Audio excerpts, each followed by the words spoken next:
अगर आप कोई भी नया कंस्ट्रक्शन करने वाले हैं, घर बनाना है, ऑफिस बनाना है, फैक्ट्री बनाना है या किसी भी चीज का आपको नया कंस्ट्रक्शन करना है, तो आपको जब नींव की स्थापना करनी होती है तो उससे लेकर लोगों के बहुत सारे डाउट होते हैं कि नींव कब रखी जाए, कहाँ रखी जाए, किस दिशा में रखी जाए और क्या प्रोसेस होना चाहिए नींव को रखने का। बहुत सारे मिथ भी प्रचलित हैं जो मार्केट में लोग बोलते हैं। बहुत सारे लोग जनरली ये बोल देते हैं कि जब भी आपको नींव रखनी है तो आप हमेशा ईशान कोण में, नॉर्थ ईस्ट में अपनी नींव को रख दें, बिना कुछ सोचे समझे, जो कि बिल्कुल गलत है। हमारे ग्रंथों में बहुत ही अच्छे नियम, बहुत ही सरल नियम बताए गए हैं। अगर आप उन नियमों का पालन करते हैं तो जब आप कोई भी कंस्ट्रक्शन करते हैं तो आपके कंस्ट्रक्शन में किसी भी तरह की रुकावट नहीं आती, अड़चने नहीं आती। लेकिन जब आप गलत जगह पर नींव की स्थापना करते हैं तो ऐसी साइट पर बार बार काम रुक जाते हैं। ऐसे कंस्ट्रक्शन जो 1 साल का प्रोजेक्ट होता है उसमें 5-5 साल भी लग जाते हैं, प्रोजेक्ट कंप्लीट ही नहीं हो पाते। तो आज हम डिटेल में नींव स्थापना के बारे में समझेंगे कि नींव की स्थापना कहाँ करनी चाहिए और उसके क्या बेसिक प्रिंसिपल्स हैं। तो नमस्कार, मैं आचार्य श्वेता गर्ग, वैदिक वास्तु कंसल्टेंट। आज आप सभी को नींव की स्थापना के बारे में डिटेल में बताने वाली हूँ, तो वीडियो पूरा देखिएगा। नींव कहाँ रखनी है, और अगर आपने गलत दिशा में नींव ऑलरेडी रख दी है और आपको नहीं पता था तो अब आप क्या कर सकते हैं, उसके बैड इफेक्ट से आप कैसे बच सकते हैं, इसको हम डिटेल में जानने वाले हैं। तो सबसे पहले हम बात करते हैं नींव की स्थापना किस दिशा में होनी चाहिए। जो जनरली लोग ये बोलते हैं कि आपको ईशान कोण में नींव रख देनी चाहिए, आपको इस तरह से नींव कभी भी नहीं रखनी है। आपको क्या करना है, आप सबसे पहले जिस दिन आप नींव रखने वाले हैं, आपने एक अच्छा सा मुहूर्त देखना है। मुहूर्त के बारे में एक बहुत डिटेल ये टॉपिक है, उसको हम यहाँ कवर नहीं कर रहे हैं। आप अपने लिए एक अच्छा मुहूर्त आप अपने किसी भी पंडित जी से, किसी पंचांग से निकलवा सकते हैं। तो अगर आपको जिस भी दिन नींव रखनी है उस दिन आपको चेक करना है कि उस दिन जो सूर्य है, सूर्य किस राशि में गोचर कर रहा है। आपको ये पंचांग से चेक कर लेना है। जैसे अगर आज के दिन, आज है 14 मई, 14 मई को अगर आप सूर्य का गोचर चेक करोगे तो आज के दिन सूर्य गोचर कर रहा है मेष राशि में, एरीज राशि में। तो आपको देखना एरीज राशि का नंबर क्या होता है, 1 नंबर। अब आप इस चार्ट के जरिए समझिए कि जहां पर 1 नंबर लिखा हुआ है, तो अगर आप आज के दिन अपनी नींव की स्थापना करना चाहते हैं तो आज की डेट है 14 मई 2026। आपको क्या करना है, आज की डेट का पंचांग देखना है। पंचांग में आप ये चेक करिए कि आज के दिन हमारा जो सूर्य है वो किस राशि में गोचर कर रहा है। इसके लिए आपको किसी भी कर्ता की, मालिक की, किसी की भी कुंडली देखने की जरूरत नहीं है। इन जनरल आप देखिए कि आज के दिन सूर्य किस राशि में गोचर कर रहा है। तो आज 14 मई को सूर्य मेष राशि में, एरीज राशि में गोचर कर रहा है। एरीज राशि जो कि हमारी 1 नंबर राशि है। तो आपको अब इस चार्ट के जरिए मैं समझाती हूं कि अगर आपका सूर्य 1 नंबर राशि में है तो आपको नॉर्थ वेस्ट में अपनी नींव की स्थापना करनी है। ये नियम कहां से आया, ये नियम हमारे वास्तु के ग्रंथों में स्पष्ट किया गया है। अगर आप इस दिन पर, जिस दिन सूर्य 1 नंबर राशि में है, अगर आप उस दिन नॉर्थ ईस्ट में अगर नींव की स्थापना करते हैं, साउथ वेस्ट में नींव की स्थापना करते हैं या साउथ ईस्ट में नींव की स्थापना करते हैं तो आपको बहुत ज्यादा प्रॉब्लम्स आ सकती हैं अपने कंस्ट्रक्शन के दौरान, और कंस्ट्रक्शन कंप्लीट होने के बाद भी बहुत ज्यादा प्रॉब्लम्स आ सकती हैं।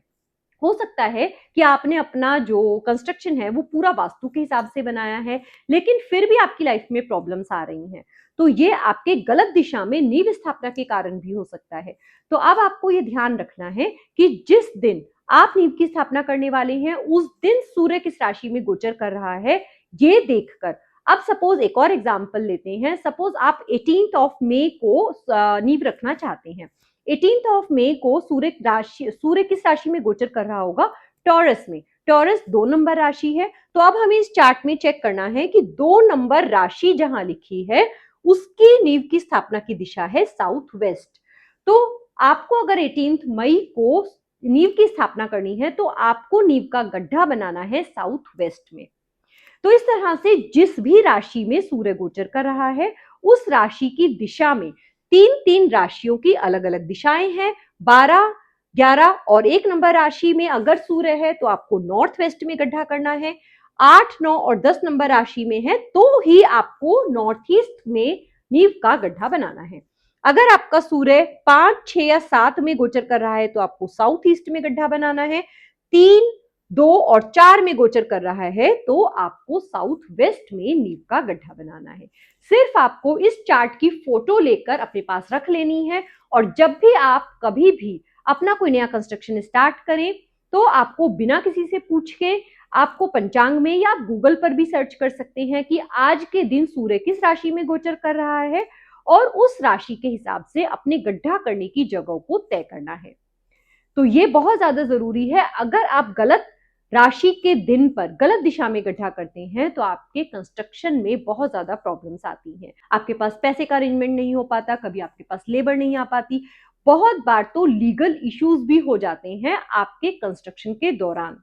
तो आपको कभी भी ये गलती नहीं करनी है, आपको अपने इस चार्ट के हिसाब से ही नींव की स्थापना करनी है। दूसरी बात, जब आप नींव की स्थापना करते हैं तो उसके बाद जब आप अपनी नींव खोदना स्टार्ट करते हैं तो हमेशा उसको क्लॉकवाइज ही स्टार्ट करें। जैसे अगर आपने नॉर्थ वेस्ट में नींव का गड्ढा बनाया है तो आप इस तरीके से नॉर्थ वेस्ट से नॉर्थ ईस्ट और साउथ वेस्ट की तरफ ही अपनी नींव को खोदना स्टार्ट करेंगे। अगर आप कभी भी एंटी क्लॉकवाइज अपनी नींव को खोदते हैं तब भी आपके कंस्ट्रक्शन में बहुत ज्यादा प्रॉब्लम्स आ सकती हैं। तीसरी बात, जब आप नींव की स्थापना करते हैं उसके ऊपर आपको कभी भी टॉयलेट जैसी चीजें नहीं बनानी है। बहुत सारे लोग क्योंकि जो नींव की खुदाई करते हैं, गड्ढा बनाते हैं, वो आउटर साइड में बाउंड्री वॉल के आसपास बनाते हैं और कभी कभी उनकी डिजाइनिंग के हिसाब से जो वो आउटर में एक टॉयलेट बनाते हैं वो नींव के गड्ढे के ऊपर ही बना देते हैं, जो कि बिल्कुल गलत है। क्योंकि जहां पर आप अपनी नींव की स्थापना करते हैं वहीं से आपके सभी वास्तु देवताओं को एनर्जी मिलती है। तो ये एक बहुत ही पवित्र स्थान होता है जहां पर आप नींव की स्थापना करते हैं। तो आपको कभी भी कोई भी टॉयलेट आपको कभी भी नींव के गड्ढे के ऊपर नहीं बनाना है। इस बात का आप हमेशा ध्यान रखें। बहुत सारे लोगों के ये भी क्वेश्चन हमारे पास हमेशा आते हैं, क्या नींव के गड्ढे के ऊपर पिलर बनाया जा सकता है? तो डेफिनेटली आप पिलर यहाँ पर बना सकते हैं। कोई वॉल अगर आपकी आ रही है तो वॉल भी इसके ऊपर बना सकते हैं, इसमें कोई प्रॉब्लम नहीं होती। इनफैक्ट ये एक बहुत अच्छी चीज है क्योंकि नींव के अंदर आप बहुत शुद्ध चीजों का इस्तेमाल करते हैं। बहुत जैसे स्वास्तिक यूज करते हैं, बहुत सारे लोग ओम का की स्थापना करते हैं। तो ये जो हमारे धार्मिक चिन्ह हैं इनके ऊपर नींव के गड्ढे के ऊपर अगर आप पिलर बना दोगे तो ऑब्वियसली फिर उसके ऊपर किसी का पैर नहीं पड़ेगा। वो जो गड्ढा है उसके अंदर जो आपने सामान डाला है वो हमेशा के लिए सेफ हो जाएगा। तो ये बहुत ही अच्छी चीज है अगर आप अपने नींव के गड्ढे के ऊपर पिलर या दीवार बनाते हैं। टॉयलेट आपको कभी नहीं बनाना है, इस बात का हमेशा ध्यान रखें। तो आई होप अब आप नींव का गड्ढा बनाते हुए अपनी दिशाओं का ध्यान रखेंगे और उसकी डायरेक्शन का ध्यान रखेंगे, जिससे कि आपका कंस्ट्रक्शन इन टाइम और बहुत सही तरीके से कंप्लीट हो पाए। इसके अलावा अगर आपका नींव को लेकर कोई भी डाउट है, अगर आप नया घर बना रहे हैं और हमसे कंसल्टेशन लेना चाहते हैं तो आप हमारे बायो में नंबर दिए गए हैं, वहां से हमारी टीम से कांटेक्ट कर सकते हैं। लेकिन गलत तरीके से नींव बिल्कुल भी ना रखें। और अगर आपने ऑलरेडी नींव रख ली है या आपने बनाया घर लिया है या फ्लैट लिया है, अब आपको तो पता नहीं है कि वहां पर नींव किस तरह से रखी गई थी, कहाँ रखी गई थी, उसके लिए आप क्या कर सकते हैं? उसके लिए आप अपने एक अच्छा मुहूर्त निकालिए, अपनी कुंडली के हिसाब से जो आपका अच्छा मुहूर्त है वो अच्छा मुहूर्त निकालिए।